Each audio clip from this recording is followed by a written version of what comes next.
Assalamualaikum warahmatullahi wabarakatuh.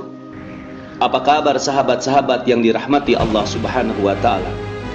Ada beberapa pertanyaan yang mengusik kita sampai saat ini. Pertama, kenapa ya kain kafan itu tidak bersaku?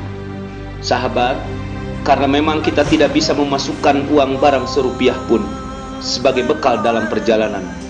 Karena ketika kita mati, Allah tak melihat seberapa banyak harta kita, tetapi Allah hanya akan melihat apa yang pernah kita beri.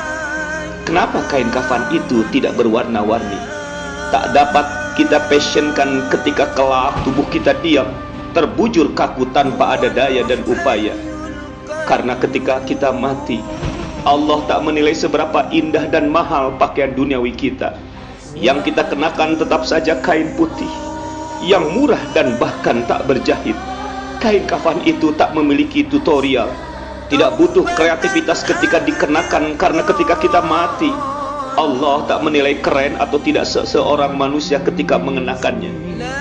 Pada akhirnya sahabat, pakaian takwa manusia bukanlah karya desainer ternama, tapi secari kain putih polos tanpa warna.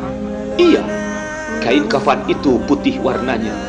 Seperti harapan kita semua, semoga telah putih hati kita dari khilaf dan dosa, agar kelak pantas untuk masuk ke dalam jannah Allah Azza wa Jalla. Kain kafan itu sama bagi semua manusia, sama harganya, sama warnanya, sama cara memakainya. Tak bisa kau selipkan apa-apa di dalamnya, menutupi sekujur tubuh dari kaki hingga kepala.